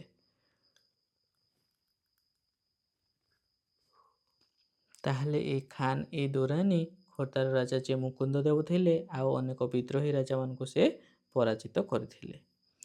ତାପରେ ଆସିଲେ ବଙ୍ଗର ନାଏବ ନଜିମ୍ଙ୍କ ଶାସନରେ ଓଡ଼ିଶା। ଔରଙ୍ଗଜେବଙ୍କ ଶାସନ କାଳରେ ମୁଗଲ ସାମ୍ରାଜ୍ୟ ଡେକ୍କନର କୁତୁବ ଶାହୀ ଆଦିଲ ଶାହୀ ବଂଶ ଶିଖ ରାଜପୁତ ଓ ଅନ୍ୟାନ୍ୟ ସ୍ଥାନୀୟ ଶାସକମାନେ ଚ୍ୟାଲେଞ୍ଜର ସମ୍ମୁଖୀନ ହୋଇଥିଲେ। ପରେ ମୁର୍ଶିଦ କୁଲି ଖାନ୍ ପ୍ରଶାସନର ନିୟନ୍ତ୍ରଣ ନେଇଥିଲେ ଏବଂ ଓଡ଼ିଶା ବଙ୍ଗର ନାଏବ ନଜିମ୍ମାନଙ୍କ ଅଧୀନକୁ ଆସିଗଲା। ତାହେଲେ ଦେଖ ବଙ୍ଗର ପ୍ରମୁଖ ନାଏବ ନଜିମ୍ ମାନେ କିଏ କିଏ ଥିଲେ? ମୁର୍ଶିଦ କୁଲି ଖାନ୍ ସେ 1703ରେ ଥିଲେ। ପ୍ରଥମେ ନାଏବ ସୁବେଦାର ଓ ଫୌଜଦାର ଥିଲେ। ପରେ 1703 ମସିହାରେ ଓଡ଼ିଶାର ସୁବେଦାର ଭାବରେ ସମ୍ପୂର୍ଣ୍ଣ ନିୟନ୍ତ୍ରଣ ପାଇଥିଲେ। କିଏ? ଏହି ମୁର୍ଶିଦ କୁଲି ଖାନ୍। ତାପରେ ସୁଜା ଉଦ୍ ଦିନ ମହମ୍ମଦ ଖାନ୍ ସେ ଭାରି କର ଲାଗୁ କରିଥିଲେ ଏବଂ ବହୁ ଧନ ଦିଲ୍ଲୀକୁ ପଠାଇଥିଲେ। ସୁଜାଉଦ୍ଦିନ ମହମ୍ମଦ ଖାନ୍। ତାଙ୍କ ପରେ ଆସିଲେ ମହମ୍ମଦ ତାକି ଖାନ୍ 1727ରେ। ସେ ବାଲେଶ୍ୱରରେ କଦମ ରସୁଲ ନିର୍ମାଣ କରିଥିଲେ। ଜଗନ୍ନାଥ ମନ୍ଦିର ଉପରେ ଆକ୍ରମଣ ମଧ୍ୟ କରିଥିଲେ। ମୁର୍ଶିଦ କୁଲି ଖାନ୍ ଖୋର୍ଦ୍ଧା ରାଜାଙ୍କ ସହଯୋଗରେ ଜଗନ୍ନାଥ ମନ୍ଦିରରେ ପୂଜା ପୁନର୍ବାର ଆରମ୍ଭ କରିଥିଲେ। କିଏ କରିଥିଲେ? ଏଇ ମୁର୍ଶିଦ କୁଲି ଖାନ୍। ଆଲିବର୍ଦୀ ଖାନ୍ ଗିରିଆ ଯୁଦ୍ଧରେ ସରଫରାଜ ଖାନଙ୍କୁ ପରାଜିତ କରିଥିଲେ। ସଇଦ ଅହମ୍ମଦଙ୍କୁ ଓଡ଼ିଶାର ଶାସକ ଭାବରେ ନିଯୁକ୍ତ ଦେଇଥିଲେ। ତାଙ୍କ ପରେ ଆସିଲେ ନାଇବ ନଜିମର ଶାସନର ପ୍ରଶାସନ। ଦେଖ ମୁର୍ଶିଦ କୁଲି ଖାନ୍ ମିଦନାପୁରକୁ ଓଡ଼ିଶାରୁ ଅଲଗା କରିଥିଲେ ଏବଂ ରାଜସ୍ୱ ପ୍ରଣାଳୀକୁ ପୁନର୍ଗଠନ କରିଥିଲେ। ସେ ଓଡ଼ିଶାକୁ 6ଟି ସରକାରରେ ବିଭକ୍ତ କରିଥିଲେ। କ'ଣ କ'ଣ? ଗୋଟେ ହେଲା ଜଳେଶ୍ୱର, ରେମୁଣା, ବସ୍ତା, ଗୋଲପାରା, ମାଲଘେତ୍ରା ଆଉ ମଜକୁରୀ। ଏଇଭଳିଆ ସବୁ ସେ 6ଟି ସରକାରରେ ସେ ଓଡ଼ିଶାକୁ ଭାଗ କରିଥିଲେ। ଏହି ସମୟରେ କଟକ ଓ ବାଲେଶ୍ୱର ମୁସଲିମ ସ୍ମାରକ ନିର୍ମାଣ ହୋଇଥିଲା। ସ୍ଥାନୀୟ ଲୋକମାନେ ପ୍ରଶାସନରେ ଭାଗ ନେଉଥିଲେ। ସେନା ପାଇଁ ସ୍ଥାନୀୟ ଲୋକମାନଙ୍କୁ ନିଯୁକ୍ତି ମଧ୍ୟ ଦିଆଯାଉଥିଲା। ତ ତାଙ୍କ ପରେ ଆମେ ପଢ଼ିବା ମରାଠା ଶାସନ କାଳରେ ଓଡ଼ିଶା। 1551 ମସିହାରେ ରଘୁଜୀ ଭୋଂସଲେ ଓଡ଼ିଶାର ଦାଖଲ କରିବା ପରେ ମରାଠା ଶାସନ ଆରମ୍ଭ ହୋଇଥିଲା। ତାହେଲେ ମରାଠାର ଯିଏ ରଘୁଜୀ ଭୋଂସଲେ ଥିଲେ 1551ରେ ଓଡ଼ିଶାକୁ ଦାଖଲ କରିଥିଲେ। 1551 ଶାନ୍ତି ଚୁକ୍ତି ପରେ ନୂତନ ପ୍ରଶାସନିକ ପ୍ରଣାଳୀ ଆରମ୍ଭ ହେଲା। ଓଡ଼ିଶାକୁ 2ଟି ପ୍ରମୁଖ ରାଜନୈତିକ ଅଞ୍ଚଳରେ ବିଭକ୍ତ କରାଗଲା। ଗୋଟେ ହେଲା ମୋଗଲବନ୍ଦୀ ଆଉ ଗୋଟେ ହେଲା ଗଡ଼ଜାତ। ତାହେଲେ ସମୁଦ୍ର ତଟୀୟ ଅଞ୍ଚଳ ଗୁଡ଼ିକ ଥିଲା ଆମର ମୋଗଲବନ୍ଦୀରେ 150ଟି ପ୍ରଗଣାରେ ବିଭକ୍ତ ହୋଇଥିଲା। 32 ଜଣ ରାଜସ୍ୱ କମିଶନର ବା ଅମିନଙ୍କ ଦ୍ୱାରା ପରିଚାଳିତ ହେଉଥିଲା ମୋଗଲବନ୍ଦୀ। ଆଉ ଗଡ଼ଜାତ ଗୁଡ଼ିକ କ'ଣ ଥିଲା? ଦେଖ ପାହାଡ଼ିଆ ଅଞ୍ଚଳ ଗୁଡ଼ିକ ଗଡ଼ଜାତ ଥିଲା। 24 ଜଣ ଅଧୀନସ୍ଥ ରାଜା ଶାସନ କରୁଥିଲେ ଏବଂ ସେମାନେ ମରାଠାମାନଙ୍କୁ କର ଦେଉଥିଲେ ଗଡ଼ଜାତରୁ। ତାପରେ ଆସିଲା ଓଡ଼ିଶାରେ ମରାଠା ସୁବେଦାରମାନେ। ସେଓ ଭଟ୍ଟ ସାଠେ ଓଡ଼ିଶାର ପ୍ରଥମ ମରାଠା ସୁବେଦାର ଥିଲେ। ସେ ବଙ୍ଗର ନବାବ ଚୌଥ ଆଦାୟ କରୁଥିଲେ କିନ୍ତୁ 1764 ମସିହାରେ ଜାନୁଜୀଙ୍କୁ ଦେୟ ଦେଇନଥିବାରୁ ତାଙ୍କୁ ପଦଚ୍ୟୁତ କରାଯାଇଥିଲା। ଅନ୍ୟାନ୍ୟ ସୁବେଦାରମାନେ କିଏ କିଏ ଥିଲେ? ଦେଖ ସେଓ ଭଟ୍ଟ, ଚିମା ସାଉ, ଭାବନ ପଣ୍ଡିତ, ସମ୍ଭାଜୀ ଗଣେଶ, ବାବୁଜୀ ନାୟକ, ମାଧୋଜୀ ହରି, ରାଜାରାମ ପଣ୍ଡିତ ଏଇମାନେ ସବୁ ଆମର ପ୍ରମୁଖ ସୁବେଦାରମାନେ ଥିଲେ। ଏହି ସମୟରେ ମରାଠା ଓ ବ୍ରିଟିଶ ଶାସକ ୱାରେନ ହାଷ୍ଟିଙ୍ଗଙ୍କ ମଧ୍ୟରେ ଆଙ୍ଗ୍ଲୋ ମରାଠା ସଂଘର୍ଷ ହୋଇଥିଲା। ତାପରେ 1793ରେ ସଦାଶିବ ରାଓ ଓଡ଼ିଶାର ଶେଷ ମରାଠା ପ୍ରତିନିଧି କରିଥିଲେ। ଆମର କିଏ ଥିଲେ? ସଦାଶିବ ରାଓ।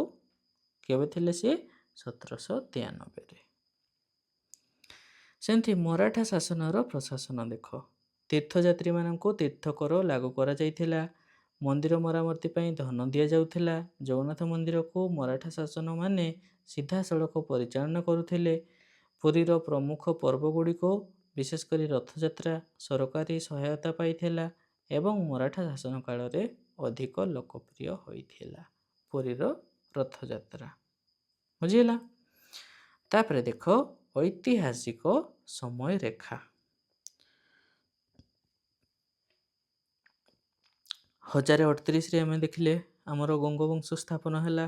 ତାପରେ 1135ରେ ଚୋଡ଼ଗଙ୍ଗ ଦେବ କଳିଙ୍ଗ ନଗରରୁ କଟକକୁ ରାଜଧାନୀ ତାଙ୍କର ସ୍ଥାନାନ୍ତରିତ କରିଥିଲେ। ସେମିତି 1250ରେ ନରସିଂହ ଦେବ କୋଣାର୍କ ସୂର୍ଯ୍ୟ ମନ୍ଦିର ନିର୍ମାଣ କରିଥିଲେ। 1278ରେ ରାଣୀ ଚନ୍ଦ୍ରିକାଙ୍କ ଦ୍ୱାରା ଅନନ୍ତ ବାସୁଦେବ ମନ୍ଦିର ନିର୍ମାଣ କରାଯାଇଥିଲା। ସେମିତି 1434ରେ କପିଳେନ୍ଦ୍ର ଦେବଙ୍କ ଦ୍ୱାରା ଗଜପତି ବଂଶ ସ୍ଥାପନ କରାଗଲା। ସେମିତି 1513ରେ କୃଷ୍ଣଦେବରାୟଙ୍କ ଦ୍ୱାରା ଉଦୟଗିରି ଆକ୍ରମଣ କରାଯାଇଥିଲା। 1522ରେ କୁଲି କୁତୁବ ଶାହ ଆକ୍ରମଣ କରିଥିଲେ। 1541ରେ ଗୋବିନ୍ଦ ବିଦ୍ୟାଧରଙ୍କ ଦ୍ୱାରା ଭୋଇ ବଂଶ ସ୍ଥାପନ କରାଯାଇଥିଲା। 1568ରେ ସୁଲେମାନ ଖାନ କରଣୀଙ୍କ ଦ୍ୱାରା କରଣୀ ବଂଶ ସ୍ଥାପନ କରାଯାଇଥିଲା। ସେମିତି 1576ରେ ରାଜମହଲ ଯୁଦ୍ଧ ହୋଇଥିଲା। ମୋଗଲ ଶାସନ ସ୍ଥାପନ ହୋଇଥିଲା। 1590ରେ ପୁରୀ ଓ ସମୁଦ୍ର ତଟ ଅଞ୍ଚଳକୁ ମୋଗଲ ନିୟନ୍ତ୍ରଣରେ ନିଆଯାଇଥିଲା। 1606ରେ ଜାହାଙ୍ଗୀର ଓଡ଼ିଶାକୁ ବଙ୍ଗରୁ ଅଲଗା କରିଥିଲେ। 1703ରେ ଓଡ଼ିଶା ବଙ୍ଗ ନାଏବ ନଜିମଙ୍କ ଅଧୀନକୁ ଗଲା। ଆଉ 1751ରେ ଓଡ଼ିଶା ମରାଠା ଶାସନ ଆରମ୍ଭ କରିଥିଲେ। ତାହେଲେ ଇଏ ଏତିକି ହେଲା ଆମର କ'ଣ ମିଡ଼ିଏଭାଲ ହିଷ୍ଟ୍ରି ଅଫ୍ ଓଡ଼ିଶା। ତାହେଲେ ଏତିକିରେ ଆମର ମିଡ଼ିଏଭାଲ ହିଷ୍ଟ୍ରି ସମାପ୍ତ ହେଲା। ଆଶା କରୁଛି ସବୁ କିଛି ଭଲ ଭାବରେ ବୁଝିପାରିଥିବ। ଆଉ ଯଦି କେଉଁଥିରେ କିଛି ବୁଝିବାରେ ଅସୁବିଧା ହୋଇଥାଏ ତାହେଲେ ମୋତେ କମେଣ୍ଟ ମାଧ୍ୟମରେ ଜଣାଇବ। ଭିଡ଼ିଓଟି ଭଲ ଲାଗିଥିଲେ ଲାଇକ୍ ଏବଂ ସେୟାର କରିବା ପାଇଁ ଭୁଲିବନି। ଆଉ ଆମ ଚ୍ୟାନେଲକୁ ସବସ୍କ୍ରାଇବ୍ କରିବ। ରହୁଛି, ନମସ୍କାର, ଧନ୍ୟବାଦ।